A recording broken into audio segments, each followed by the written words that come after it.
Alors bonsoir tout le monde, j'espère que vous allez bien. Mathieu Martel avec vous en ce dimanche 26, voilà, 26 janvier 2025. 25 dis-je. Il est 17 heures. De retour pour les rencontres de philosophie réflexive existentielle via le format, la plateforme Facebook Live. Mathieu Martel avec vous, n'hésitez pas à me saluer dans le clavardage pour me signifier à savoir si l'image est adéquate et si le son est bon. Alors, nous revoilà avec un petit sujet que j'ai annoncé il y a quelques jours. Alors, le thème sera ce soir, pourquoi marcher? Et je vous donnerai deux références concernant les philosophes et la marche. Ouvrage que je n'ai pas lu, mais qui pourrait vous inspirer. Sachez que cette rencontre est faite de manière spontanée et intuitive. Alors, voilà. On commence avec les points d'information. N'hésitez pas à me saluer dans le clavardage si vous êtes présent et présente. Je vais revenir sur notre dernière rencontre qui a eu lieu au mois de janvier. Notre atelier philosophique, Opérer des changements, est toujours disponible. Ça vous intéresse de faire cet atelier. Il s'agit de 10 mises en situation pour vous aider à opérer des changements. Vous pouvez m'écrire. Il y a plusieurs auditeurs et auditrices qui ont participé. On était 13, mais si vous ne l'avez pas fait, écrivez-moi et nous allons bien sûr nous entendre sur les modalités et comment accéder à cet atelier. Alors, mais qu'est-ce qui s'en vient prochainement? Dans 2 semaines, exactement, vendredi 7 février, à Montréal, rue Saint-Dominique, près du métro Laurier. Donc, c'est près du plateau, près d'Outremont, du Myland, etc. Il y a déjà 6 inscrits et on aura des nouveaux visages, même des gens qui vont venir nous voir de Québec, de Boucherville et d'ailleurs. Donc, on a 6 inscriptions. Je vous mets ça tout de suite ici dans le clavardage. Ça vous tente de venir faire un tour et de vivre une expérience en présence. Principe de sagesse stoïcienne. Apprendre à aimer son destin. Je vous présente la vision de l'école philosophique stoïcienne. On fera des références à Zénon, Marc Aurèle, Épictète et d'autres. Alors, vous allez recevoir 10 principes, 10 citations et 10 ouvrages à l'intérieur d'une bibliographie sélectionnée. Et c'est 20 $ par personne. Vous pouvez cliquer sur le lien et vous inscrire. Mais, si vous ne pouvez pas être là en présence, il y aura autre chose. Oui, je vais aller chercher ça. Une conférence Zoom. Donc, il y en a qui ne peuvent pas se rendre parce qu'ils travaillent le vendredi 7 février. Alors, ça sera le samedi 15 mars. Une rencontre via la plateforme Zoom. Rencontre marquante et coïncidence mystérieuse. Réflexion autour des synchronicités, bien sûr, et des rencontres qui changent notre vie. Ça, c'est le 15 mars. À la fois, vous pouvez vivre cette expérience en direct, un samedi à 10 heures. Il y aura même une dame, Danou, une auditrice, qui va participer. Je crois qu'elle est à Strasbourg, si je ne m'abuse. Et elle sera présente avec nous. En France, c'est 16 heures, heure de cette rencontre. Mais vous ne pouvez pas être là en direct. Vous aurez droit à l'enregistrement par la suite si vous êtes inscrit. Mais là, il nous manque une dernière rencontre parce qu'on est dans les points d'information. Je vais aller chercher ça parce que je ne l'avais pas gardé sur mon site. Il y a une rencontre du mois d'avril, toujours au Musicien du Monde, cette fois-ci sur l'acceptation. Ça, c'est quand même un thème qui n'a pas encore été abordé. Le choc radical de l'acceptation. Notre difficulté à accepter ce qui nous sommes, etc. Les difficultés, les problèmes de vie. C'est le 11 avril, toujours dans notre nouvelle salle, le Centre des musiciens du monde. Ce soir, donc les points d'information sont terminés, ce soir nous interrogeons sur la marche. Hein? Donc, il y a des philosophes qui pratiquaient bien sûr la marche. On a des anecdotes autour de Pyrrhon d'Hélice, qui, tellement déterminé et tellement enraciné dans ses principes de philosophie, qu'il est tombé dans un puits. Hein? Non, qu'il s'est fait, je crois, courir après par des chiens. C'est Thalès de Milet qui est tombé dans un puits parce qu'il réfléchissait et regardait les étoiles. Donc, on a une historique de marcheurs chez les philosophes, chez Aristote, chez Nietzsche et compagnie. On va y aller tout de suite avec deux références, parce que moi, je ne m'appuie pas ce soir sur des références, je m'appuie sur ma propre expérience de la marche et je vais vous fournir des réflexions spontanées en direct. Pour ceux qui voudraient aller plus loin, on a Frédéric Gros, hein, qui a écrit un livre qui s'intitule Les philosophes et la marche. Mais aussi, hein, donc c'est Roger Paul Droit, voilà, livre sur la marche, je crois que c'était Comment marchent les philosophes de Roger Paul Droit. Je crois que c'est deux bons ouvrages. Marcher une philosophie, Frédéric Gros, et Comment marchent les philosophes, Roger Paul Droit, pour explorer, hein, pour avoir des anecdotes autour des philosophes, je crois, à la fois occidentaux et orientaux, concernant la marche. Et il y a même d'autres textes concernant euh, la marche et les philosophes. Voilà. Alors, on se rappellera aussi que Kant aimait marcher. Hein. À chaque jour, il faisait sa promenade. Il était très précis, c'était à une heure précise. Il aimait bien marcher. Nietzsche qui aimait marcher dans les montagnes, à Sils Maria en Haute-Engadine, en Italie du Nord, voilà, en Suisse, à Rapallo, en Italie, etc.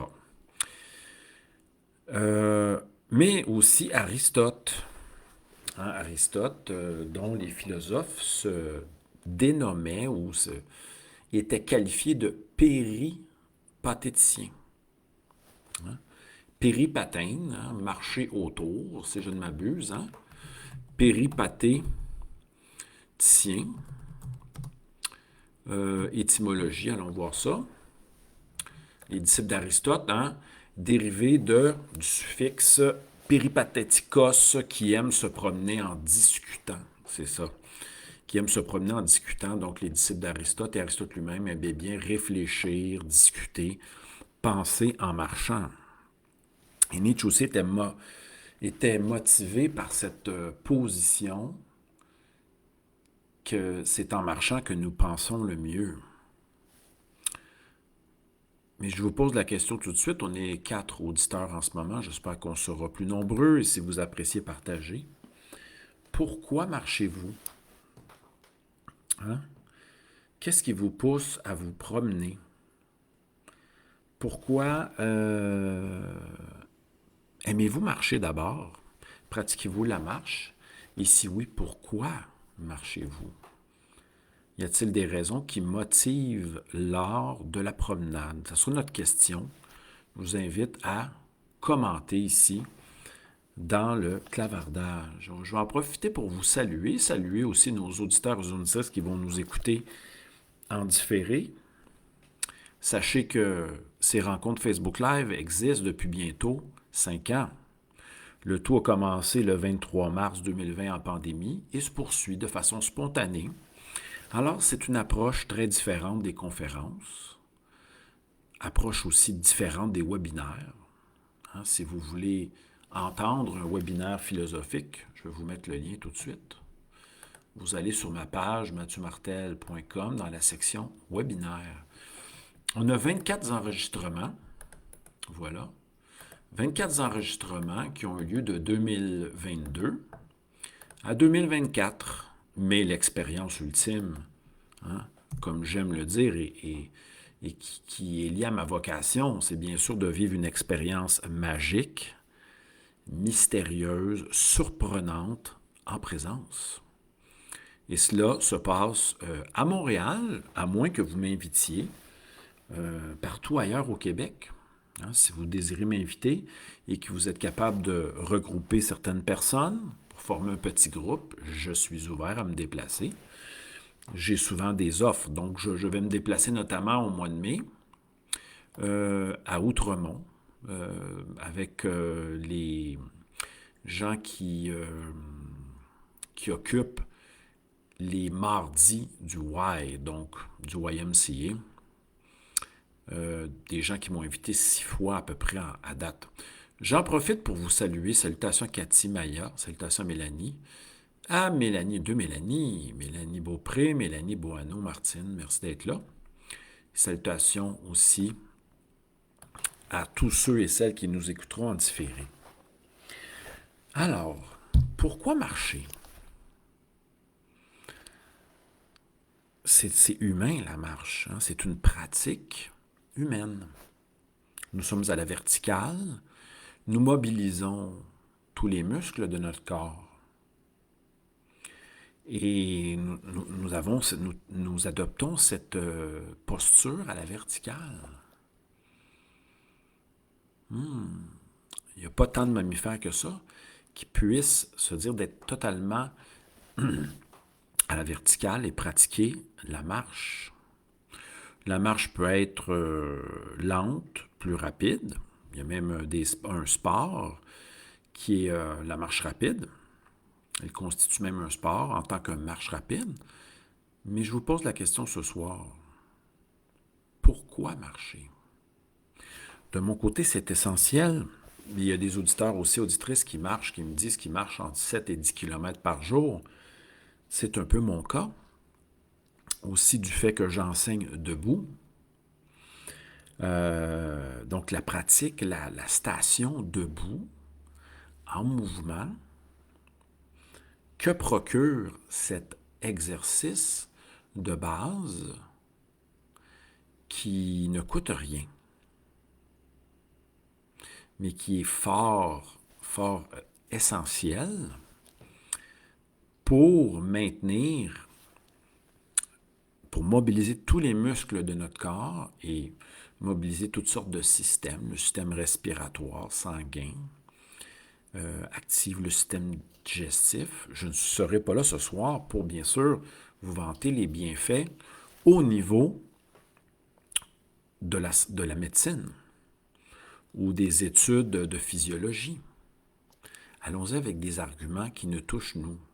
Mélanie nous dit la marche, elle est libératrice. J'aimerais lui demander en quel sens que la marche est libératrice pour toi. De mon côté, sortir de la maison, sortir de chez soi est une nécessité. Se mettre en branle, mettre un pas devant l'autre pour aller se promener, soit pour faire des courses, soit pour simplement prendre l'air, ou soit pour aller faire comme mon ami Alain ou une auditrice Olga, pour aller se promener et faire des excursions en nature, pratiquer le hiking. Hein. Certains iront un peu plus loin que la marche pour le simple déplacement. Hein, parce que certains vont utiliser la marche pour faire des courses, d'autres pour simplement se promener dans un parc, mais d'autres iront plus loin, hein, les excursions en montagne, le hiking et même l'escalade. Mais pourquoi? Pourquoi marchez-vous? Mélanie nous dit que c'est libérateur. En fin de compte, en marchant, on peut peut-être cesser de penser à nos problèmes, puisqu'on doit être concentré sur la perception de ce qui nous environne. Et nos sens sont activés. L'ouïe, la vue, l'odorat, les sensations, corporelles même, viennent se greffer à la pratique de la marche. Mélanie nous dit qu'elle prend des décisions en marchant. Nietzsche nous dit que les meilleures pensées viennent en marchant et non pas lorsqu'on est assis. Donc, marcher, ça nous permet de penser librement, mais de manière dynamique. De manière dynamique. De mon côté, je ne pourrais vivre sans sortir de chez moi, sans aller me promener. Hein, je fais tous mes déplacements la plupart du temps à pied ou en transport en commun, mais c'est de 7 à 10 kilomètres par jour de déplacement. Puis, quand ça ne va pas, il suffit de sortir de chez soi et d'aller se promener et de peut-être de se mettre à l'écoute de son être qui peut nous inspirer, nous pousser à aller dans telle ou telle direction, etc. Ça peut donc, c'est un moyen de transport, c'est un moyen de déplacement, c'est un moyen de se changer aussi les idées, de réfléchir. Mais pour vous, que permet la marche? C'est la question que je vous pose. Je vous invite à me répondre. Même ceux qui nous écouteront par la suite en différé peuvent émettre des commentaires dans le clavardage. Mais là, justement, je vais prendre un peu d'eau pendant que vous répondez à ma question. Pourquoi la pratique de la marche?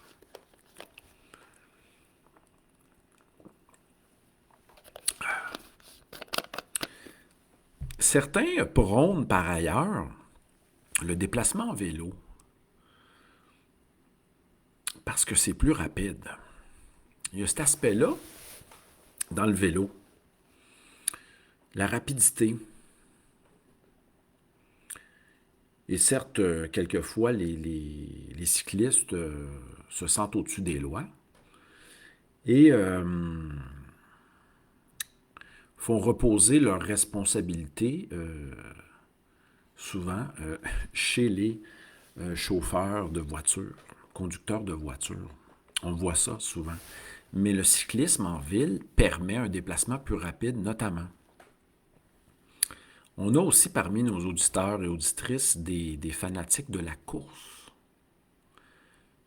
La course pour se mettre en forme, la course pour atteindre certains objectifs, hein, courir un 5, un 21 km, un 42. La course, ça permet d'atteindre des états euphoriques assez puissants. Cependant, il y a quand même un impact fort sur les genoux lorsqu'on pratique la course, mais il y a ce côté-là, dépassement à travers la course, hein, améliorer son temps, puis un côté euphorisant à travers cet exercice cardiovasculaire. Mais là, ce soir, on parle de marcher. On se pose la question à savoir pourquoi, si vous aimez la marche, qu'est-ce que vous en tirez? Pourquoi prônez-vous cet exercice qu'est la marche? Si vous aviez à convaincre quelqu'un, vous direz quoi à cette personne-là? Je marche pour quelle raison? Peut-être pour le plaisir de l'acte même. Hein? Le fait que ça mobilise notre corps puis qu'on soit... la marche n'est pas un sport en soi, mis à part la marche rapide, mais ça nous permet de, justement, de regarder à l'horizon. Ça nous permet de sentir, hein, nos sens sont à l'affût, observer, entendre, écouter et sentir, etc. Puis ça nous permet aussi de prendre, d'être en contact avec l'air et la lumière.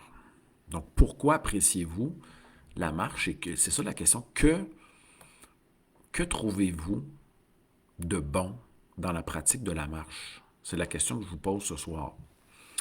Donc, je ne vais pas développer ce que pensaient les philosophes sur la marche. J'aimerais bien vous entendre. Pour ça, pour ceux qui viennent de se joindre à nous, je dis qu'il y a 2 livres. Celui de Frédéric Gros, hein, qui est un spécialiste notamment de Michel Foucault, qui a écrit Désobéir. Hein, et son livre s'intitule, je m'excuse, là, je vais juste le rappeler, Frédéric Gros, Marche, désolé, puis il y a Roger Poldroit aussi. Marcher une philosophie. Parfait. Donc ça, c'est une réflexion sur la marche, vue comme exercice spirituel notamment, à travers l'exemple de philosophes. Et on a aussi Roger Poldroit, si vous voulez approfondir. Hein, donc c'est bien. Comment marchent les philosophes? Donc 2 ouvrages de philosophes français. Hein, excellent. Puis bon, Roger Poldroy va commencer bien sûr avec des références en lien avec la Grèce antique, des liens avec le Tibet, Aristote et compagnie. Va nous parler de Nietzsche, de Kant, de Rousseau notamment. Et allons voir Frédéric Gros, lui, qu'est-ce qu'il dit dans sa petite introduction. Ah, donc, Frédéric Gros réfléchira fera des témoignages de certains poètes, de Rimbaud, ah oui, le grand marcheur, Hölderlin, Gandhi. Hein? Marcher est un art, un exercice spirituel, une ascèse, voilà. Mais vous, qu'en pensez-vous? Allons voir dans les commentaires si vous en avez à émettre à ce sujet, parce que ce soir, je veux juste comme